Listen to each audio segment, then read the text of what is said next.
Atma Namaskaram. Siddha Vedam, the Moksha Sutram in English.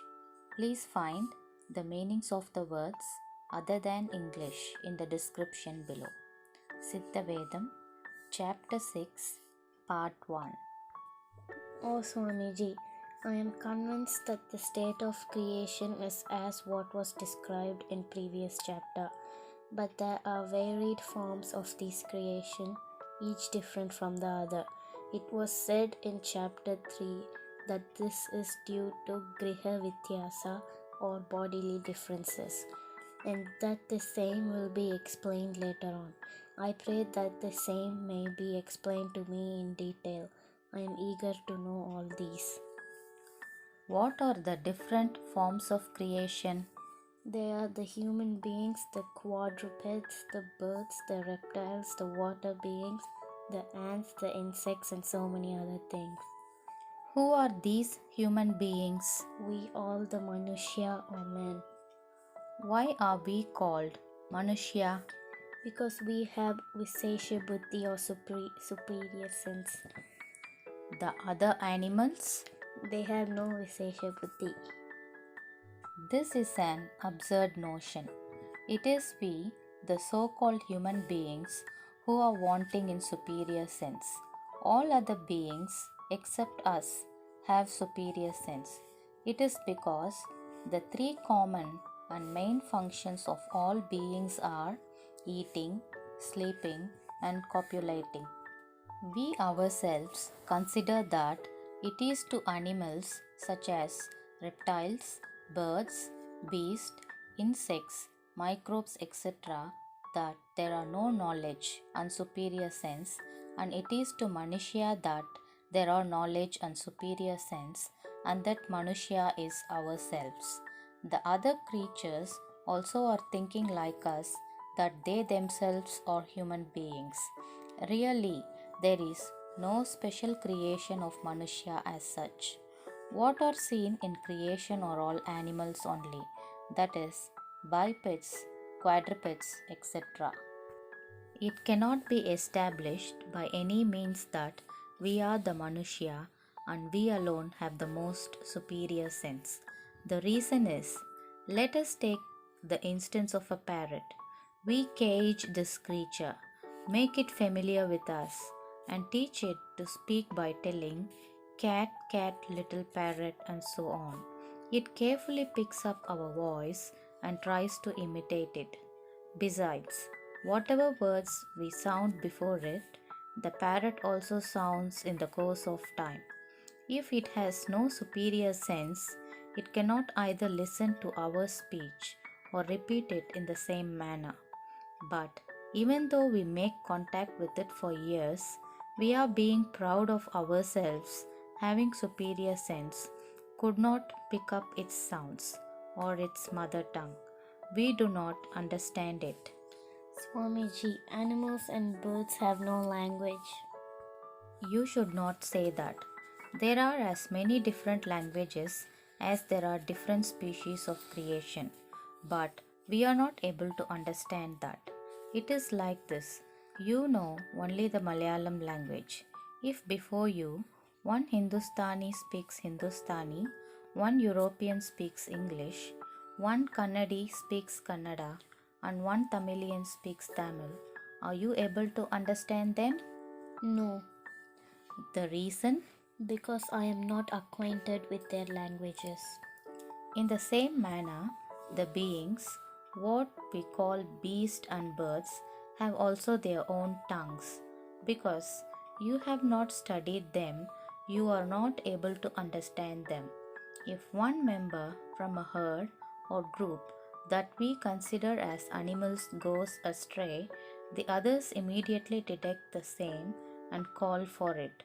The strayed member responds to the call and runs back to the herd. Do we not see all these in the so called birds and reptiles? Yes, we do see. So, they too have their own systems of language. They can converse and communicate with each other in their own languages. They can understand and obey it also.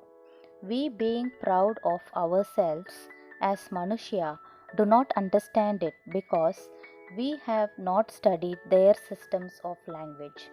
This is as stated before, just like our not being able to understand another human language that we are not previously acquainted with.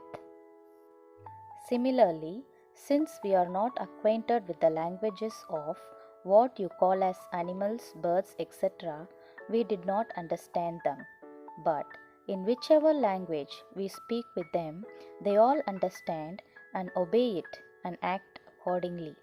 It is like this: a buffalo or a bull, accustomed to hearing directions in one language, if taken to a country where a different language is spoken, easily picks up the purpose of the directions given to it in this new language and obeys it and acts accordingly. Not only that, we capture the so called wild animals such as lions, tigers, elephants, leopards, etc., and tame and train them to do various exercises, and we take them to circus and plays and make it play. These are all our daily experiences. If they learn and act like this, are we to believe whether they have Vishesha Buddhi or not? Yes, they too have Vishesha Buddhi. Without that, they would not be able to obey, study, and respond to our words as above said. Moreover, we can prove that we have no Vishesha Buddhi and knowledge or to those whom we consider as animals, etc. For example, suppose if we want to study other languages except our mother tongue, we ought to be taught the other languages in our mother tongue only. Then only we can understand it. If not, is it possible to understand and study? We cannot.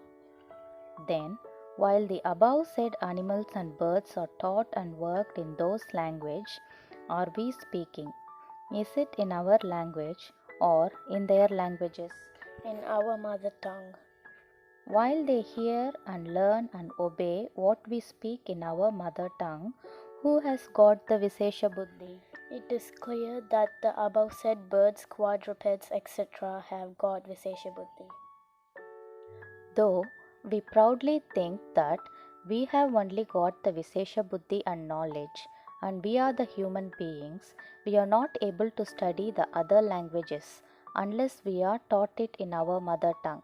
But the birds, quadrupeds, etc., are taught in our language and they follow accordingly. We are not giving instructions in their languages. Not only this, though we cooperate and work with them in several ways for a long time, we are not able to understand their speeches between themselves. Therefore, those beings have got Vishesha Buddhi and knowledge. Besides, take the case of a cow or an ox or one she or he buffalo that is shed born or that is under your care for the past 4 or 5 years. On one new moon night, while there is a heavy downpour of rain, if you take any one of the above said animals to a far off wilderness across ferry some 10 or 20 miles away, where it has never gone before, and where there will be no trouble to it by fox, tiger, etc., and leave it there, and it returns back, in case none will catch and tie it, will it not, by any means, reach back to your home? Yes. But take the case of bipeds who think themselves as Manushya. On a daytime, through a road with thick traffic, if you take one such person to a city some 10 or 11 miles off, where he has never gone before, and leave him at the center of the city and return back, can he reach the starting place without the help of others or without enquiring the way? He cannot return back without the help of others or without enquiring the way. What is that due to? Did you not say that human beings have Vishesha Buddhi and knowledge, and that we are such human beings? If it is so, why can't he reach back? Did you not also say that what you consider animals as without Vishesha Buddhi and knowledge. If one such quadruped was ferried across a river on a heavy dark night, taken through a forest some 10 or 20 miles off and left away, it would return back to its starting place within a few days. At that time, to return back, did it have any help of anyone? Or had it enquired the way with anyone? Or had somebody directed the way to it? Nobody showed it the way to come back. It came back all on its own accord. So, who has got Vishesha Buddhi? To those whom we consider as animals. Who are the beings generally known to have this Vishesha Buddhi? Human beings. So, who are really human beings? To those who we popularly called mrigam or beasts and birds, etc. Who ought to be really what is popularly called mrigam or animals? Those who hitherto boast themselves as human beings. But the reason for deciding now that it is the above said quadrupeds etc. or Manushya is that they have had the Vishesha Buddhi. But is it not described in the previous chapter that the substance called knowledge is Vayu? That Vayu is always under the control of the so called animals. It is like this: the flow of the breath of the beings, the above said quadrupeds etc., is always in the same manner in which our flow of breath is while we sleep. That Vayu, which is the knowledge, the Jiva Shakti, becomes into one single Gati. When the Vayu, the knowledge, becomes so, all conditions come under control. Hence, due to the control of that Vayu, they understand by smell that they have started from such direction and that they have come by such path, and thus they return back to the starting place. The reason for this is the Vayu, which is the knowledge, is in one single Gati to them. For us, that Vayu is not in one single Gati, it is in different Gati. When Vayu becomes a different Gati, there arose the past passions and desires, etc.